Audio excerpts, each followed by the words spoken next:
Yo quiero antes de comenzar, hermano, que nosotros oremos al Señor y vamos a orar, hermano, por la iglesia. Vamos a orar por Ariana, y no solo por Ariana, sino por todos los jóvenes, sean de nuestra iglesia, no sean, por todos los jóvenes que están comenzando sus estudios en este día. Tanto en la universidad como algunos que ya han comenzado también en las escuelas. Vamos a orar por ello, pues que en este tiempo de diferencia de hacer las cosas, en la que no estamos acostumbrados a algunas cosas, pero que hemos tenido que adaptarnos, y especialmente los jóvenes, que a veces pues es tan difícil sacarlo de su confort, de su estado, de donde están, y a veces pues se ponen un poco rebeldes porque cuando lo quieren mudar de acá y para dentro allí, o que hagan las cosas de otra manera. Pero gracias al Señor, que yo creo que en este caso nosotros tenemos la bendición de que nuestros nietos, nuestros jóvenes acá también, pues que ellos se hayan adaptado y acostumbrado ya a este nuevo sistema que están teniendo que vivir, que experimentar. Pero vamos a orar al Señor, hermanos, para que en esta forma de estudiar online, que ellos puedan también tener el mismo éxito que si fuera presente en clase. Amén. Padre, te damos gracias, oh Señor. Te damos gracias, bendito Dios Todopoderoso. Señor, por el gran privilegio que tú nos das, oh Señor, de poder servirte, oh Padre, cada día, oh Dios de los cielos, Señor. Gracias, Padre, por la vida que nos ha dado. Gracias por esta salvación, Señor, que por tu gracia, oh Señor, tú nos has dado, Padre. Gracias, oh Padre, Señor, no solo, Señor, por elegirnos, Padre, para salvación, pero también, oh Señor, por el llamado que nos ha hecho también a servirte, oh Padre Santo, por los dones que tú has dado a cada uno, oh Padre, para que podamos, Señor, servirte, oh Jehová, las herramientas que tú has puesto, Padre, a nuestra disposición, oh Señor, como hijos tuyos, como miembros del cuerpo de Cristo, oh Señor, para que podamos servirte cada vez, cada día, oh Señor, mejor, oh Dios. Y te rogamos, Padre bendito, Señor, que tu Santo Espíritu, oh Jehová, Señor, esté siempre ungiéndonos, Señor, cada vez que vamos a hacer algo para ti, oh Dios del cielo. Unge, Señor, también tu palabra, Padre, en esta noche, Señor, para que sea de gran provecho, Señor, que traiga el fruto, Padre Santo, para el cual, oh Dios, tú has enviado, Señor, esta palabra. Pero queremos, Señor, rogarte, Padre Santo, oh Dios del cielo, por aquellos que nos escuchan, oh Señor, también tanto por Facebook como por YouTube, oh Señor, que algunos te conocen, otros no, oh Padre, pero yo te ruego por cada uno, oh Padre Santo, que tú, oh Dios, esté obrando, Señor, en sus corazones, Padre del cielo. Prepara, Señor, su mente, su corazón, oh Jehová, para escuchar, Señor, tu palabra en esta noche, oh Padre del cielo. Y Señor, finalmente yo quiero pedirte, bendito Dios, Señor, por estos jóvenes, oh Señor, tanto por los jóvenes de nuestra iglesia como los jóvenes, Señor, que son también algunos hijos de la familia de la iglesia, otros nietos también, Señor nuestro, Padre, y otros, oh Dios del cielo, que son de la comunidad, oh Padre, y también hijos de familia que nos están escuchando en este momento, Señor. Pero yo quiero rogarte, Padre, por cada uno de esos jóvenes, oh Dios del cielo, que están confrontando en este momento una forma completamente distinta, Padre, de hacer las cosas diferentes, oh Padre, pero yo te ruego que tú le concedas, Señor, a cada uno de estos jóvenes, que ellos puedan contar con las herramientas necesarias, que ellos puedan, oh Señor, poder accesar, oh bendito Dios, a cada una de las las herramientas que tú pones, oh Padre, en sus manos de alguna forma, oh Jehová, y que ellos puedan entender, oh Padre del cielo, todo lo que se le dicta, todo lo que se le envía, oh Señor de la gloria, oh Padre, y que ellos puedan hacer sus clases normal, como si estuvieran presentes, puedan pasar sus exámenes y puedan, oh Dios, tener un año escolar como si fuera normal, como si fuera, oh Padre, lo acostumbrado, oh Señor. Yo quiero dejarles a cada uno, oh Padre Santo, en tu mano, bendito Dios Todopoderoso, y quiero, Señor, de manera especial, Señor, que tú obres, oh Padre Santo, en la vida de Ariana, Señor, que tú le ayudes, bendito Dios, para que ella, oh Señor, pueda tener un año sin ninguna dificultad, oh Padre, para poder hacer sus clases y poder pasar sus cursos, oh Dios del cielo. Y sabemos, Señor, que así va a ser, oh Padre. Muchas gracias, oh Padre bendito, oh Dios, por tu misericordia. Gracias por tu gracia, oh Señor. Ahora, oh bendito Dios del cielo, nos abandonamos a ti, Señor. Nos ponemos en tu mano, Señor, dependiendo completamente de ti, oh Jehová, Dios mío. Prepáranos, Señor. Y Señor, que seas tú, oh Señor, quien haga lo que queremos hacer esta noche, oh Dios. Padre, quítame a mí, ponte tú, oh Señor. Hablas tú, oh Dios del cielo, Señor. Y haz que estas palabras, oh Señor, tengan su fruto en la mente y el corazón de cada uno que la escucha, en el nombre de Cristo Jesús. Amén, amén. Pues esta noche vamos a continuar con esta epístola a los filipenses, que hemos estado ya por dos entregas, hemos tenido ya por 2 semanas. La primera de la semana pues tuvimos una introducción a la carta y fue un poco larga, pero yo creo que valió la pena porque son muchos datos que tenemos que aclarar y que le queremos que ustedes escuchen. Luego el miércoles el pastor Félix estuvo en los versículos 3 al 11 y ya pudieron escuchar esa parte. Y luego hoy vamos a tratar de ver cómo nosotros podemos abarcar o cumplir con esta parte, estos versículos 12 al 26, bajo el título Nuestra vida es Cristo.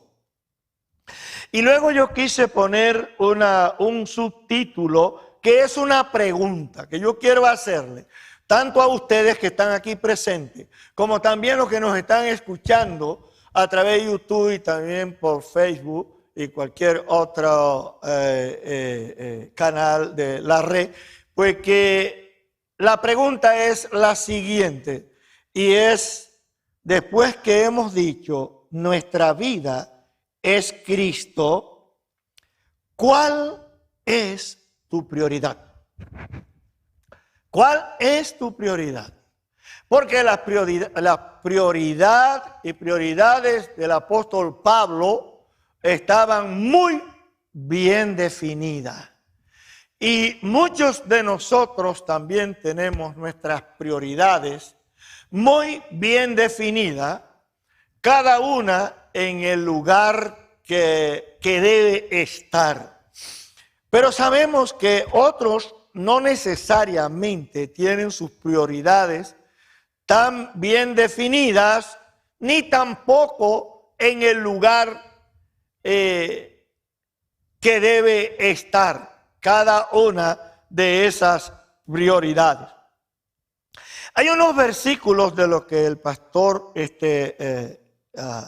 habló y quiero hacerlo para introducir esta parte. Y son los versículos 9 al 11 que el pastor habló allí.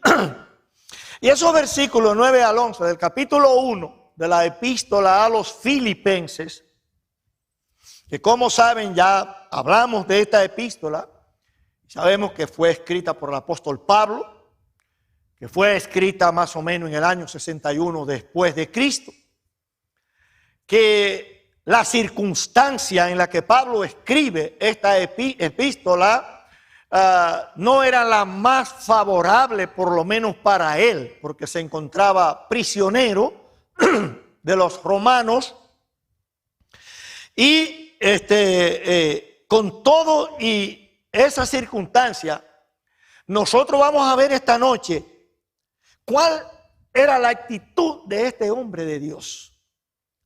Mientras ayer hablábamos el hermano Lupe y yo en la tarde, venimos siempre a orar. Gracias a Dios por el hermano Lupe, no me deja venir solo. Siempre está acá, aunque no venga más nadie. Pero venimos los dos y nos gozamos, hermano Lupe, aquí los martes en la noche, orando al Señor. Pero antes de orar, pues siempre pasamos un tiempo conversando, hablando de la palabra de Dios, de algún tema o algún punto que traemos a propósito, y nos gozamos muchísimo. Y una de las cosas, y estábamos hablando un poco acerca de la iglesia, y yo le decía algo a él, y luego hacía esta pregunta. Y no es que hago esa pregunta, sino que me la hago muchas veces esta pregunta: ¿dónde está la iglesia de Cristo? ¿Dónde está esa iglesia que tenía un material como el de los primeros discípulos? Pero también en otras ocasiones hemos visto a través de la historia del cristianismo, a través de los siglos, que siempre que ha habido un remanente de hombres y mujeres que vale la pena mencionar a través de todo el tiempo. Pero el siglo XX y ahora el XXI se han caracterizado por una liviandad espiritual, liberalidad, cambio de los principios bíblicos por un dogmatismo rancio en la iglesia. Muchas veces Jesús dijo: bienaventurados los pobres.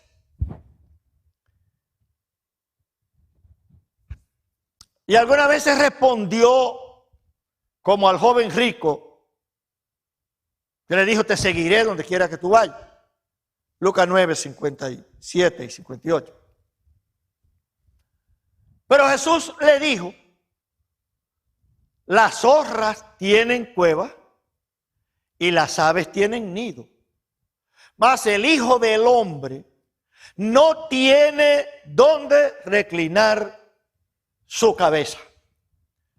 Y le está diciendo: tú eres rico y estás acostumbrado a un confort, a una forma de vida, que si tú estás esperando que al venir a mí o seguirme a mí va a continuar así, te equivocaste. Porque mi reino no es de este mundo. O sea, Jesús está haciendo ver al joven rico que, ya eso lo digo yo, lo estoy diciendo yo, esto último. Pero Jesús le hace ver al joven rico que él no vino a ayudar a la gente a acumular riquezas, a vivir bien en esta vida. Todas las promesas que el Señor hace a sus hijos son promesas futuras, que Él, al que busca el reino de Dios y su justicia, le añade también las cosas de esta vida. Maravilloso. Eso es parte de la gracia de Dios. Pero esta gente, hermano, especialmente el apóstol Pablo, cuando escribe esta carta, las circunstancias eran muy desfavorables. El hombre estaba preso. Con todo y eso, este hombre dice: y esto pido en oración, que vuestro amor, oye, él no está pensando en él no le importa, no está ni cerca, a él no le interesa lo que le está pasando, a él no le interesa si van a matarlo al otro día, si van a... No, él está interesado, hermano, por el progreso del evangelio, él está interesado por el crecimiento de los demás, hermano, él está interesado, hermano, por lo que pudiera ser mejor para la iglesia, para los hermanos. Y él dice: y esto pido en oración, que vuestro amor abunde aún más y más en conocimiento verdadero y en todo discernimiento, a fin de que escojáis lo mejor, para que seáis puros e irreprensibles para el día de Cristo, llenos de fruto de justicia que es por medio de Jesucristo, para la gloria y alabanza de Dios. Esta era la oración de Pablo por los hermanos, en medio de su prisión, en medio de los azotes, en medio de todo lo que él estaba pasando en este momento. Él no está pensando en él. Y a veces eso es una de las cosas que yo me pregunto: ¿dónde están estos creyentes hoy en la iglesia de Jesucristo? Desaparecieron. ¿Dónde están los que piensan como Pablo? ¿Dónde están, hermanos, los que están dispuestos a dar su vida por el Señor? ¿Dónde están aquellos que no le interesan la riqueza de este mundo? Aquellos que no le interesan los tesoros de esta vida. Aquellos que están apegados, aferrados a las promesas del Señor para la eternidad. ¿Dónde están, hermano? Eso lo buscamos como Diógenes. Diógenes fue un filósofo griego que la historia se menciona como alguien que anduvo a las 12 del día, al mediodía, con una linterna encendida. Y luego viene uno de los criados, uno de los siervos, y le pregunta: Señor, pero está volviendo loco, ¿qué buscas con esta linterna al mediodía alumbrando?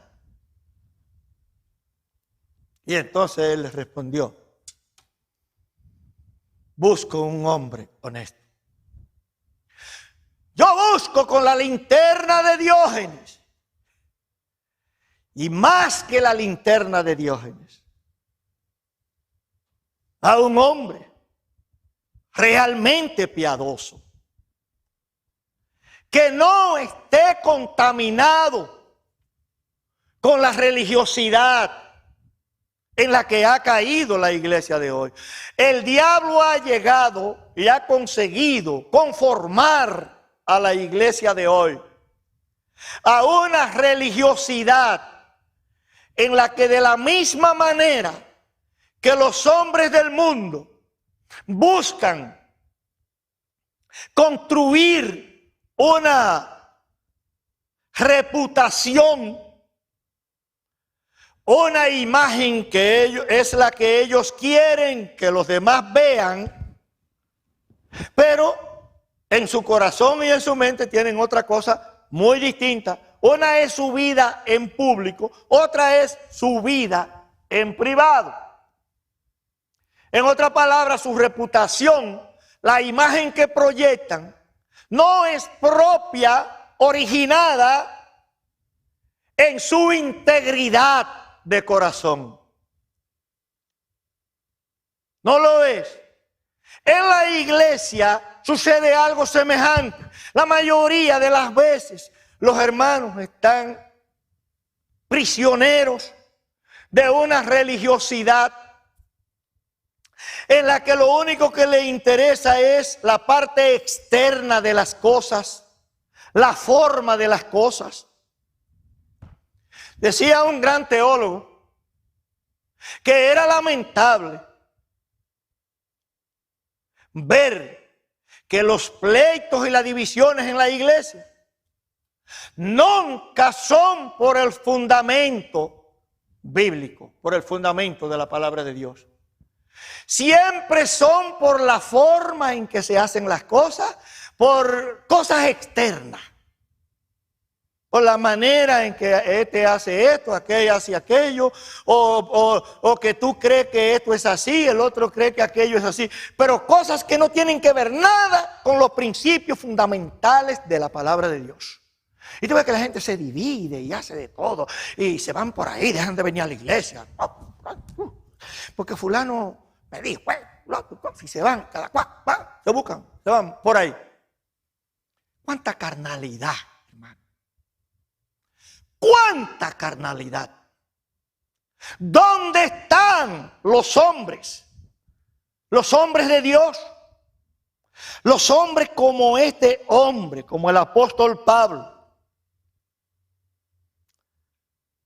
Los primeros 3 versículos dicen: y quiero que sepáis, hermanos, después de hablar de estos 3 versículos que leí, y desear a los hermanos que su amor abunde más y más en un conocimiento verdadero y en todo discernimiento.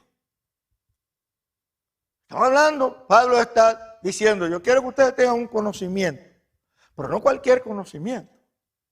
Como le decía a un hermano mío el otro día, es un hermano que vive en City Island, en New York,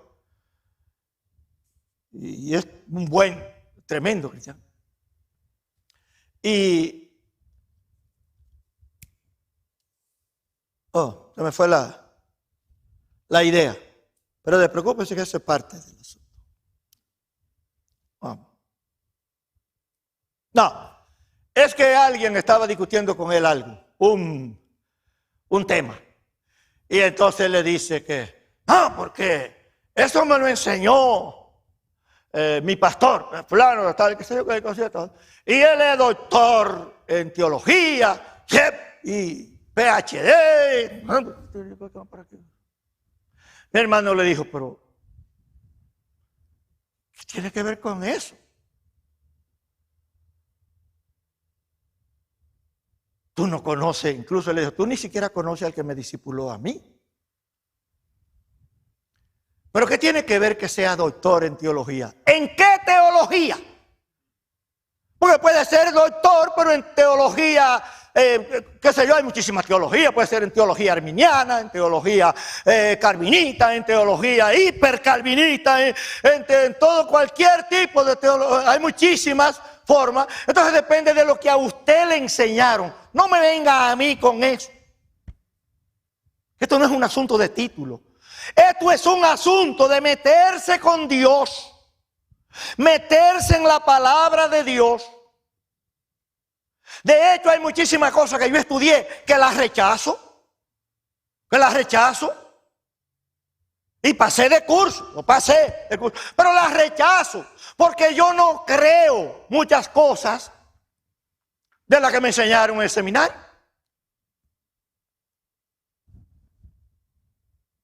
De las que he aprendido, por otro lado. ¿Por qué? Porque no responden a la verdad de Dios. No recontextualizada. No responden a lo que la palabra de Dios dice. ¿Entiendes? Pablo quiere que los hermanos tengan un conocimiento, pero conocimiento verdadero. El conocimiento contextualizado de la palabra de Dios. Que tengan discernimiento en todo, pero un discernimiento del Espíritu Santo. No conforme a la sabiduría de este mundo, ni a ningún otro espíritu que no sea el Espíritu de Dios. ¿Entiendes? Eso es lo que quiere Pablo. Y entonces dice, y quiero que sepáis, hermanos, que las circunstancias en que me he visto han redundado en el mayor progreso del Evangelio. Es lo único que le importa al apóstol. De tal manera que mis prisiones por la causa de Cristo se han hecho notorias en toda la guardia pretoriana y a todos los demás. Y que la mayoría de los hermanos, confiando en el Señor por causa de mis prisiones, tienen mucho más valor para hablar la palabra de Dios sin temor. Sin temor. Un testimonio costoso, pero fructífero, hermano. Un testimonio que tuvo un costo bastante elevado, pero un testimonio fructífero. Hermano, las cosas de esta vida no valen nada. Esto es todo vanidad. Todo vanidad, hermano. Lo único que importa es dónde usted y yo hacemos nuestros tesoros. Dónde usted y yo estamos poniendo las monedas de nuestras obras. ¿La estamos dejando aquí, en este mundo? ¿O la estamos invirtiendo en el reino de Dios? Para que cuando llegue aquel día, el día del Señor, entonces tengamos con el Señor el galardón que Él trae para cada uno de nosotros. Es decir, las recompensas que Él trae para cada uno de nosotros, como dice Mateo 16, 27. Cuando venga con sus ángeles, los ángeles de Dios, Él nos recompensará a nosotros. ¿Ok? Pero para que eso suceda, usted y yo debemos entender lo siguiente, que el sacrificio por el Evangelio rinde frutos tanto en los que están cerca como en los que están lejos, cuando nuestra prioridad es el Señor y su Evangelio. Si nuestra prioridad en nuestra vida es Cristo y el Evangelio, entonces nuestro sacrificio por el Evangelio, a veces puede ser entre comillas otra, pero si es verdadero ese sacrificio, va a rendir frutos. Y va a rendir frutos tanto en los que están cerca nuestro como en los que están lejos. Va a rendir fruto en ustedes, pero va a rendir fruto también en aquellos que nos están escuchando en este momento. No importa dónde sea, en el país que sea o el estado que sea, no importa dónde sea. Va a rendir fruto si nuestro corazón es sincero. Si nuestro corazón está atado a la verdad de Dios, tanto en lo que decimos como en lo que hacemos. Porque, hermano, si nuestra vida tiene dos vías, entonces estamos mal. Nuestra vida solo debe tener una sola avenida. Lo que decimos con nuestra boca debe aparecer en nuestras obras, en nuestras acciones. No podemos estar diciendo algo acá y que alguien esté por detrás señalándonos, mira dice esto, pero sin embargo vive de tal manera. O dice esto, pero sin embargo. El apóstol Pablo, cuando hablaba con autoridad, con la autoridad de Dios, con la autoridad del Espíritu de Dios. ¿Por qué razón? Porque sus prioridades estaban en el lugar adecuado. En 2 de Timoteo capítulo 2 y versículo 9, el apóstol Pablo está hablando de sus aflicciones, de todo, está dando un testimonio ahí. Y termina diciendo, con un pero, una conjunción adversativa, él dice, pero la palabra no está presa. O sea, yo puedo estar preso. Y yo puedo estar siendo azotado. Y yo puedo estar afligido. Y yo puedo tener la dificultad que tenga. Dice, pero él dice, pero la palabra sigue libre. La palabra no está presa. Eso es un creyente. Nosotros, hermano, por cualquier cosita, un dolorcito, la falta de cualquier cosita, algo que no pudimos hacer o que no pudimos hacer a tiempo, o lo que, y ya no estamos quejando, estamos quejando, no estamos, es como si fuera una aflicción tremenda, y vivimos esa vida de queja. El apóstol no actúa de esa manera. No importa cuál sea su circunstancia, hermano. En segundo lugar, sea, dice Pablo, o por pretexto o por verdad, Cristo es predicado. Los versículos 15 al 17. Pablo dice, yo sé que algunos predican para añadir aflicción. Y yo sé que algunos predican por rivalidad, por envidia, por lo que sea. Pero no importa, dice Pablo. Porque sea por pretexto o por verdad, Cristo es predicado. Algunos a la verdad predican a Cristo aún por envidia y rivalidad. Pero también otros lo hacen de buena voluntad. Estos lo hacen por amor, sabiendo que he sido designado para la defensa del evangelio. Aquellos proclaman a Cristo por ambición personal, no con sinceridad, lo hacen por hipocresía, pensando causarme angustia en mis prisiones. Y eso a veces es una realidad.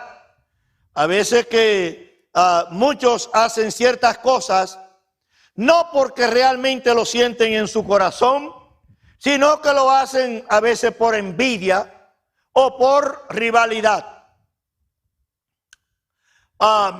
Piensan que ellos no pueden alcanzar la estatura de aquel hermano o lo que sea. Y entonces, en vez de ser humilde, de orar al Señor, conformarse, porque hermanos, en la iglesia nadie es grande ni nadie es pequeño.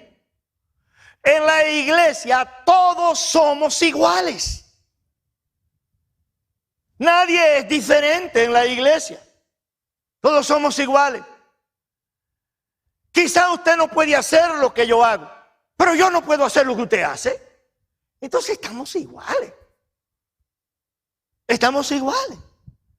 Porque a lo mejor usted tiene un don que yo no tengo. Ahorita yo pude cantar 2 canciones ahí con la guitarra porque gracias al Señor tengo un poquito del talento que tiene el hermano Agustín. Y entonces, como él no llegó a tiempo, pues yo pude cantar esto. Pero eso no siempre se da. Eso no siempre es real. O sea, hay cuantas cosas que ustedes pueden hacer que yo no puedo hacer. Que el hermano Pastor Félix puede hacer, pero y ustedes no pueden hacer. Pero cuántas cosas hay que ustedes pueden hacer que ni el hermano Félix ni yo podemos hacer. Porque eso depende de a qué nos ha llamado Dios a cada uno de nosotros. Depende cuál es el don que Dios nos ha dado a cada uno de nosotros. Cuáles son los ministerios que Él nos ha dado a cada uno de nosotros.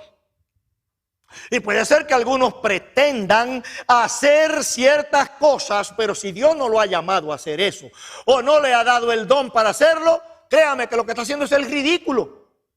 Porque el Espíritu Santo no le va a usar. No le va a utilizar. en eso. No le va a utilizar. Ahora, bien, en tercer lugar, las circunstancias no determinan la inclinación del corazón en el juicio. Las circunstancias no pueden determinar la inclinación del corazón. Versículos 18 al 20. Pablo dice, entonces, ¿qué? Que de todas maneras, ya sea fingidamente, es decir, por hipocresía o en verdad, Cristo es proclamado. Y en esto me regocijo y me regocijaré. Porque sé que esto resultará en mi liberación mediante vuestras oraciones y la suministración del Espíritu de Jesucristo conforme a mi anhelo, esperanza de que en nada seré avergonzado, sino que con toda confianza, aún ahora, como siempre, Cristo será exaltado en mi cuerpo, ya sea por vida o por muerte, dice Pablo. Ya de la manera que sea, Cristo va a ser exaltado en mí, ya sea por vida, ya sea que viva o que muera, no importa. ¿Qué es lo que importa en todo esto? Que uno lo hacen por envidia, otros lo hagan por rivalidad, que uno lo hagan hipócritamente. De todas maneras, Cristo es proclamado. Es lo que dice Pablo. Lo importante es que de todas maneras Cristo es proclamado. En mi país había un presidente, oye, que es un fenómeno, por cierto, porque después de como 20 años ciego, ganó la última elección. Primero fue presidente por 12 años, era un pichoncito de dictador. Pero después, pues pasaron los años y fue elegido de nuevo, lo eligieron, siendo ciego. Y ese hombre era un literato, era una persona bien inteligente, alguien que aunque usted no estuviera de acuerdo con él, pero tenía que reconocer sus talentos, tenía que reconocer que el hombre era fuera de cosas. Pero una vez le preguntaron, le hicieron una pregunta, una periodista le hizo una pregunta sobre su popularidad. Y entonces él dijo, él hablaba como medio así, cosas así. A mí me tienes en cuidado. Lo único que yo quiero y que importa es que la gente habla de mí. Mientras hablen, sea por bien o por mal, no importa. Pero mientras hablen, está bien. O sea, no importa lo que digan, si es por bien o por mal. Él dice, mientras hablen me están publicitando. Dice, están pensando en mí, sé que valgo algo. Pablo dice también igual, yo estoy preso, me han azotado, me han hecho de todo, todas las injusticias del mundo y todo esto. Pero ¿de qué importa todo esto? Lo único que importa es que en todo esto Cristo está siendo proclamado. Sea por hipocresía o por verdad, Cristo está siendo proclamado. Es lo que él dice. Puse un título aquí que es un poquito acá. Y fue, vivir es Cristo, servir es vivir. Vivir es Cristo, servir es vivir. Los versículos 21 al 24. Puse algunas cosas acá que dice, me vinieron al pensamiento y pues, cuando vive por y para Cristo, tanto la vida como la muerte son bendición. Vivir por Cristo es estar crucificado con Él, sabiendo esto. ¿Qué es lo que sabe? Romanos capítulo 6, 6 al 7 y también el versículo 3 al final. Sabiendo esto, que nuestro viejo hombre fue crucificado con él, para que nuestro cuerpo de pecado fuera destruido, a fin de que ya no seamos esclavos del pecado, Porque el que ha muerto ha sido libertado del pecado. Y si hemos muerto con Cristo, creemos que también viviremos con Él. Ahora, cuando nosotros entendemos esta verdad de la muerte al pecado, de que ese cuerpo de pecado, la concupiscencia, debe ser en nuestra vida destruido. Versículo 3. ¿No sabéis que todos los que hemos sido bautizados en Cristo Jesús hemos sido bautizados en su muerte? Hermano, ¿creemos esas verdades? ¿Creemos? Pablo lo creía. Pablo lo creía. ¿Por qué? Porque Pablo pudo decir, versículo 21, pues para mí el vivir es Cristo y el morir es ganancia. Para mí vivir es Cristo, pero el morir es ganancia. Y él explica por qué. Porque él dice, pero si el vivir en la carne, esto significa para mí una labor fructífera, entonces no sé cuál escoger. Pues de ambos lados me siento apremiado, teniendo el deseo de partir y estar con Cristo. Pues eso es mucho mejor. Y sin embargo, continuar en la carne es más necesario por causa de vosotros. O sea, lo único que Pablo no hacía era pensar en él. Lo único que no le importaba era su propia vida, no le importaba él. O sea, se había deshecho de su egoísmo, se había limpiado totalmente.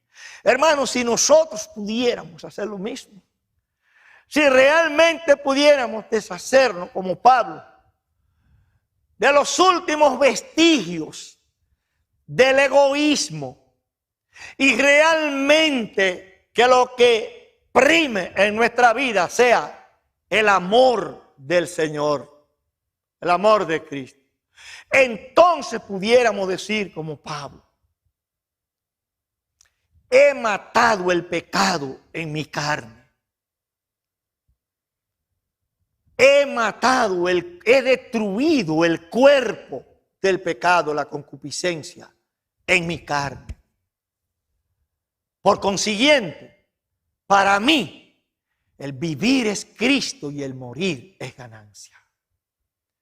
¿Y por qué razón? Por lo que Pablo dice incluso a los Gálatas en el capítulo 2 y versículo 16. Con Cristo estoy juntamente crucificado. Y él dice, ya no vivo yo, mas vive Cristo en mí. Y lo que ahora vivo, lo vivo en la fe del Hijo de Dios, el cual me amó y se entregó a sí mismo por mí. Y hermano, no siempre vivimos de esa manera. A veces no es siempre esa la convicción personal que tenemos en nosotros mismos. A veces que hay otras cosas que son las que realmente gobiernan nuestra vida. Y eso no debería ser de ninguna manera. Una conversión o convicción inequívoca es propio de una relación profunda con el Señor. Cuando usted y yo no podemos tener una convicción fuerte, una convicción inequívoca, a menos que tengamos una relación profunda con Cristo. Friedrich Engel dijo, la religión es el opio de los pueblos. Y en realidad yo le doy la razón. La religión es como una droga para la gente. Porque no tiene que ver nada con la salvación. Porque salvación es una relación, no una religión. Relación con Cristo.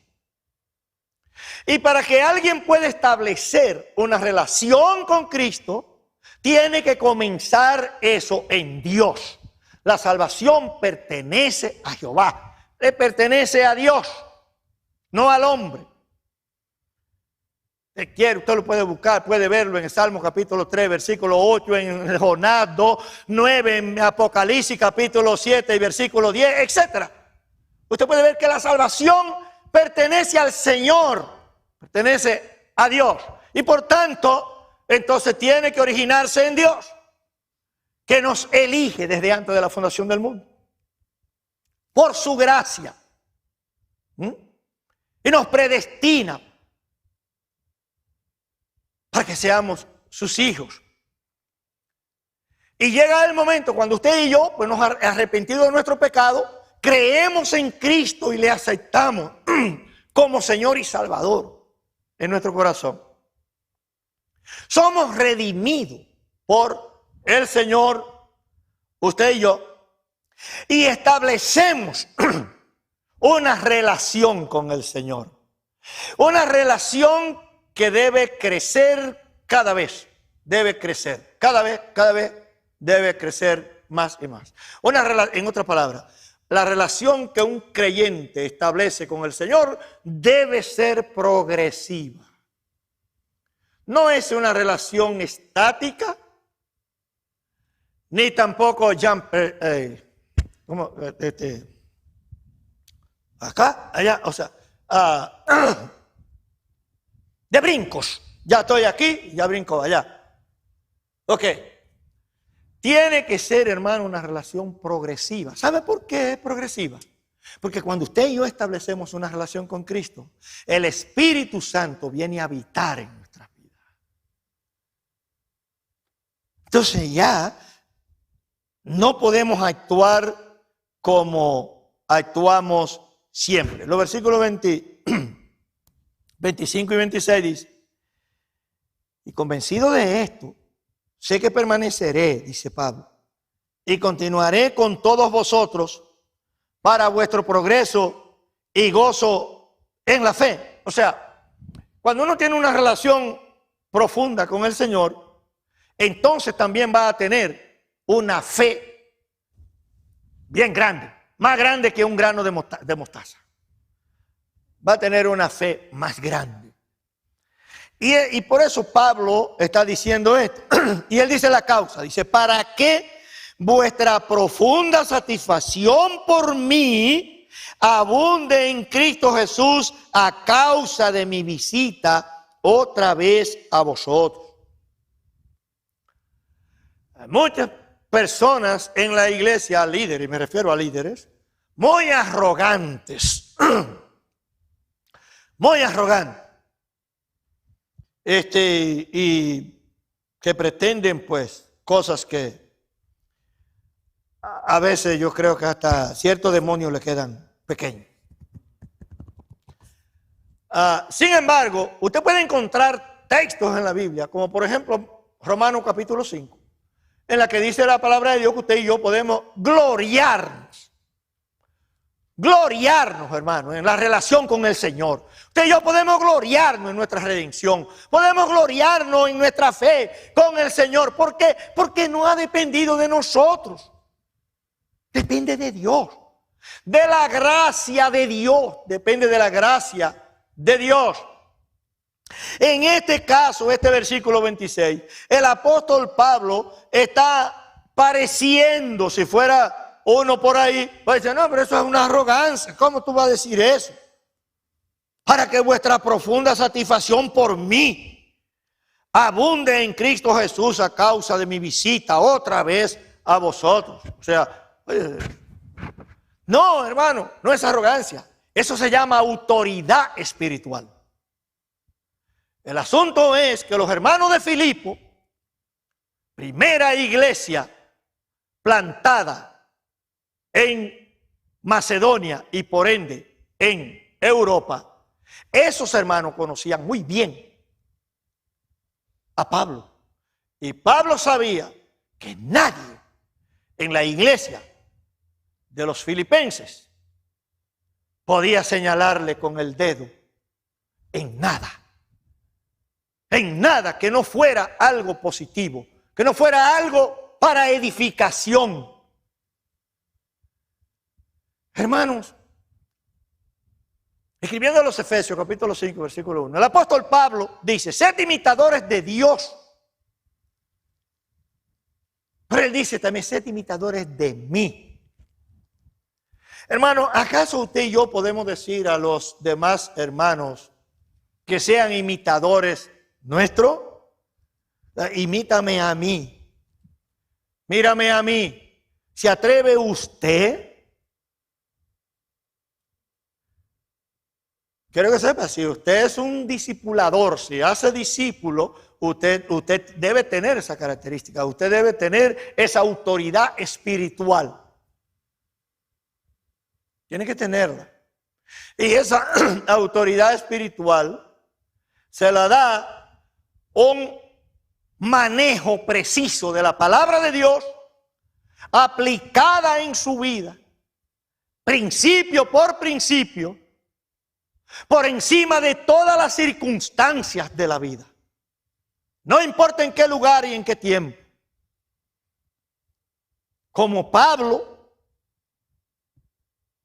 las circunstancias no pueden determinar la inclinación de nuestro corazón en el momento del juicio. No, hermano, porque usted y yo hemos establecido una relación con Cristo. Y esa relación debe dictar todas las avenidas de lo que es todo comportamiento en la conducta nuestra, que debe ser santa esa conducta. Agradando a Dios en todo,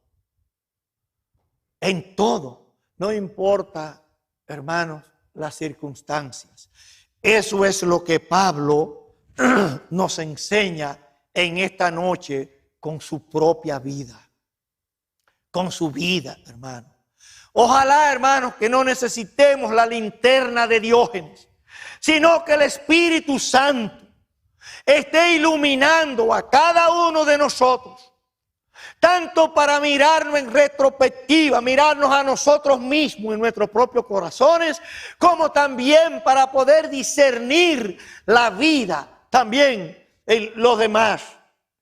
Y recíprocamente edificándonos los unos a los otros, enseñándonos y exhortándonos unos a otros en amor, podamos crecer para la gloria y la honra de nuestro Dios.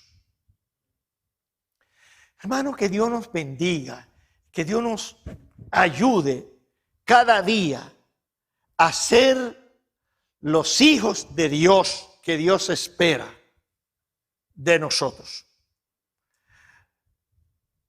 El nivel en nuestros estándares conductuales que Dios espera de cada uno de nosotros.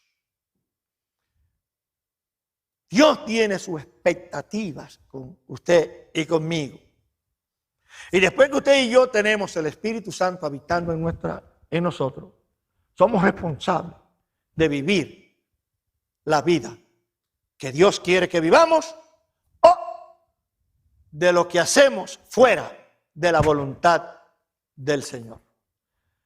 Así que, hermano, ojalá que la vida de Pablo, que este testimonio, que no es otra cosa más que un testimonio, redunde en el beneficio de cada uno de nosotros para crecimiento en la fe y profundizar en nuestra relación con el Señor cada vez. Amén. Gracias, Padre Santo, Señor, por tu palabra, oh Dios. Ponla, Señor, ahora la mente y el corazón de cada uno, oh Dios, para edificación, para la gloria y la honra de tu nombre. En el nombre de Jesús. Amén.